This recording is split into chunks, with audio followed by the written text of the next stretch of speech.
আজকে জানেন এই সমাবেশের আমাদের সুনির্দিষ্ট 6টা দাবি আমাদের ছিল। এই দাবির মধ্যে প্রথম ছিল 6 লেনের কাজ নির্দিষ্ট সময়ের মধ্যে সম্পন্ন করতে হবে এবং প্রকল্প বাস্তবায়নের স্বচ্ছতা তদারকি এবং দ্রুত অর্থ ছাড় নিশ্চিত করতে হবে। ঢাকা সিলেট রুটে বিশেষ ট্রেন সার্ভিস আপনার চালু করতে হবে যাতে শিক্ষার্থী, রোগী এবং প্রবাসী এবং পর্যটকরা নিরাপদে সিলেটে যেতে পারে। জরুরি রোগী পরিবহনের জন্য সরকারি অ্যাম্বুলেন্সের করিডোরের ব্যবস্থা করতে হবে এবং দ্রব্যমূল্য নিয়ন্ত্রণের মালবাহী পরিবহনের বিকল্প রুট যেমন রেলপথ এবং নৌপথ তৈরি করতে হবে এবং পর্যটক খাত পুনর্জীবিত করতে প্রণোদনা প্যাকেজ এবং অবকাঠামো উন্নয়ন করতে হবে এবং সিলেটের বিমানবন্দরকে আন্তর্জাতিক বিমানে অতি বিলম্বে আপনার পূর্ণাঙ্গরূপে আপনার তৈরি করতে হবে। এগুলো ছিল আমাদের সুনির্দিষ্ট দাবি আজকের পক্ষ থেকে এবং আপনাদের মাধ্যমে সবাইকে বলতে চাই এই নির্দিষ্ট দাবি যদি মানা না হয় এটা হচ্ছিল আমাদের আজকে ওয়ার্ম আপ। আপনারা যেটা দেখেছেন আমরা আরও অনেক বড় সমাবেশ, আরও বড় বিক্ষোভ সমাবেশ এবং বড় আন্দোলন আমরা নিয়ে আসবো এবং আমরা যারা সিলেটিরা যারা আছেন পুরো পৃথিবীতে ছড়িয়ে আছেন আমরা বলবো আপনারা জায়গায় জায়গায় আন্দোলন গড়ে তুলুন। আমরা সবাই দেশ বিদেশে ব্যাটাগিরি, আমরা আমরা সিলেটিরা যখন সবাই একসাথে হব এরকম দাবি আদায় করা আমাদের জন্য কোনো ব্যাপার না। রেমিডেন্স শার্টন থেকে শুরু করে আমাদের যা কিছু করার প্রয়োজন আমরা সব কিছু করব। আমরা এখানে প্রবাসীরা আছি, বিলাতে পড়ে আছি, কিন্তু আমাদের মন পড়ে আছে সিলেটে। এই সিলেটের জন্য আমরা সব কিছু করতে আমরা রাজি। ধন্যবাদ। সম্মানিত সাংবাদিক বন্ধুগণ, আমরা সিলেট পার্টির ব্যানারে আজকের আয়োজিত ঐতিহাসিক আলতাওয়ালি পার্কে আয়োজিত মানববন্ধন থেকে আজকে আমরা ঘোষণা করতে চাই আমরা আজকে ব্রিটেনে বসবাসরত সিলেটবাসী আমরা অত্যন্ত বিক্ষুব্ধ। আজকে আমাদের প্রতি বৈষম্য করা হচ্ছে, সিলেটবাসীর প্রতি বৈষম্য করা হচ্ছে। আপনারা জানেন যে সিলেট ঢাকা মহাসড়ক এর কাজ অনেক আগে শুরু হয়েছিল, সেটা শেষ হয়নি। যেখানে 5 ঘন্টায় আমরা ঢাকা যেতে পারতাম সেখানে আজকে 16-18 ঘন্টা লাগতেছে। আজকে সমাবেশ থেকে আমরা সেই দাবি জানাচ্ছি যে সিলেট ঢাকা মহাসড়কের কাজ যাতে দ্রুত সম্পন্ন করা হয়। আমরা দাবি জানাচ্ছি আপনার ট্রেন লাইন যাতে সংস্কার করে আধুনিক ট্রেন যাতে সিলেটে চালু করা হয়। আমরা দাবি জানাচ্ছি ওসমানী বিমানবন্দরকে যাতে পূর্ণাঙ্গ বিমানবন্দর পরিণত করা হয় এবং সিলেট ওসমানী থেকে যাতে বিদেশি ফ্লাইট অবিলম্বে চালু করা হয়। আমরা দাবি জানাচ্ছি আমাদের চা বাগানের সদর দপ্তর সিলেটে বা শ্রীমঙ্গলে যাতে স্থানান্তর করা হয়। আমরা দাবি জানাচ্ছি হাওর উন্নয়নের বোর্ডের সদর দপ্তর যাতে আপনার সুনামগঞ্জে স্থানান্তর করা হয়।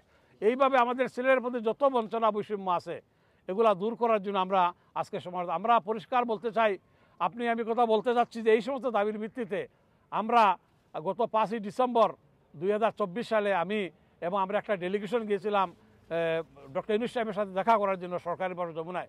সেখানে ওনাকে দাবিগুলো আমরা তুলে ধরেছিলাম। উনি যখন লন্ডনে আসেন 12ই জুন আমরা এখানে ওনার সাথে দেখা করে দাবিগুলো তুলে ধরেছিলাম। উনি আশ্বাস দিয়েছিলেন, কিন্তু আজ পর্যন্ত আমাদের কোনো দাবি বাস্তবায়িত হয়নি।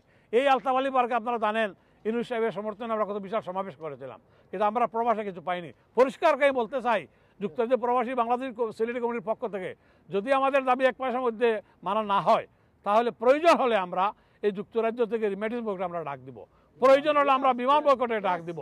সুতরাং আমরা দেশের কোনো ক্ষতি চাই না।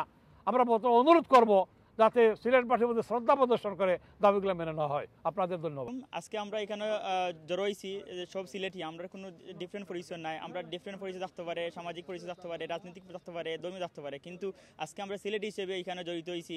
আমরা মনে করি সিলেট আমরা অবহেলিত, আমরা কোনো গার্জিয়ান নাই যার কারণে আমরা কেউ লুকআপটা করেন না। আমরা আজকে প্রত্যেকেই প্রতিবাদ জানাইছি খালা কাপড় চকুত দিয়া, যার মানে হইল কি গভর্নমেন্টে আমরা দেখেন না, তারা চৌক আছে কিন্তু সিলেট দেখেন না। তো আমরা মনে করি যে সিলেট দেখার লাগি আমরা যদি কোনো ধরনের কঠোর পদক্ষেপ নেওয়া লাগে আমরা নিমু এবং আমরা দেখাই দিমু আমরা সিলেটিরা ঐক্যবদ্ধ। সিলেটিরা যদি আমরা ঐক্যবদ্ধ হয়ে ডাক দেই, আমরা মনে করি শুধুমাত্র আজকে যারা আইসি এখানে নাই, সারা বাংলাদেশও বা পৃথিবীর বিভিন্ন জায়গাত যারা সিলেটি আছেন সব এক খাতারে আইবা এবং আমরা সিলেটের উন্নয়নে আমরা কাজ করবো। পাশাপাশি আপনারা সবাই জানেন সিলেটের যে খনিজ সম্পদ আছে সারা বাংলাদেশ 40% সাপ্লাই দিই আমরা গ্যাস, অথচ সিলেটের বিভিন্ন অঞ্চলও গ্যাসের সাপ্লাই দেওয়ার না। এর বাইরেও রাস্তাঘাট থেকে শুরু করিয়া প্রতিটা জায়গাত আমরা ভুক্তভোগী। আমরা আরেকটা জিনিস দেখি যে বর্তমান যে রাস্তাঘাট আছে এগুলোর জন্য নয়া কোনো বরাদ্দ লাগে না, এগুলো হচ্ছে রুট ট্যাক্সের মাধ্যমে যে এটারে হইলে গিয়ে অবকাঠামোর রক্ষণাবেক্ষণ না করিয়া যদি গভর্নমেন্টে যদি আমরা দেখা যে টেকা নাই, তাহলে আমরাও বিদেশ থেকে বা বিভিন্ন দেশ থেকে যারা আছি আমরা রেমিটেন্স বন্ধ করে কইম আমরা কাছে টেকা নাই। আজকে আমরা আলতাবালি ঐতিহ্যবাহী আলতাবালি পার্ক সকল দাঁড়াইছি সিলেটি সকলের দাবি দাবা লইয়া। আজকে একটা জিনিস প্রুভ হয়েছে, আমরা পার্সোনালি প্রত্যেকের আলাদা একটা পরিচয় থাকতে পারে, আর বিভিন্ন রাজনৈতিক পরিচয় আছে, সামাজিক পরিচয় আছে, কিন্তু আমরা সিলেটি সকলের প্রশ্নে আজকে যে আমরা বদ্ধপরিকর এবং আমরা সকল এক বাক্যে খারা হয়েছি সিলেটি হলতের দাবি দাবা লইয়া আজকের এই ডেমনস্ট্রেশনও সকলের আমি থ্যাংক ইউ জানাইয়ার এবং সবরে ধন্যবাদ